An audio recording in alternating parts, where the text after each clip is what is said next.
hirap ng buhay ay kasama na sa aking kabanata. Pero kahit ganun nanalig ako at namanata. Kaya sa mga panganib di ako napabahala. Kahit lumaki pinag-iinitan lagi ng aking ama na madalas pinapanigan pangan ng aking ina. Ngunit ganun pa man, di pa di nagbago ang pangarap na makaipon at baiaho ng pamilya ko sa hirap. Dahil alam kong magbabago pa ang guhit ng palad sa aking paglakad sa gubat na patag at madilim. Kaya hindi papayag, madurog, madarag, mahulog, mabasag, kapilit, kakapit kahit sa patalim. Pero matibay pa rin ang labanan sa lugar na walang bilang ang mga duwag at talunan. Dapat kay kamatayan ay handa ka makipagkabulan. Kung yan ang kapalaran ng isang batang Sari man ang hamon ay walang inatasan. Makasampilan ng mga sugat ng mga laban kong nilampasan.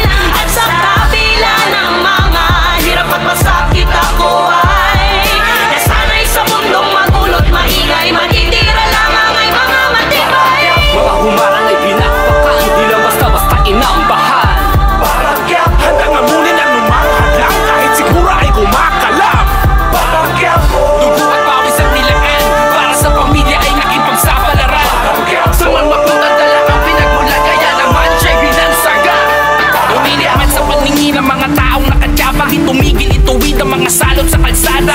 Sumusugal kahit paubos na ang tsansa, handang magtampisaw kahit paumulan ng bala. Sinilit sa pigitan na di ko batidang kiniringan tila kitang-kita pa rin ang nakalala mong sa pera merong kinikilingan ng humarang sa sistema agad kinikitila.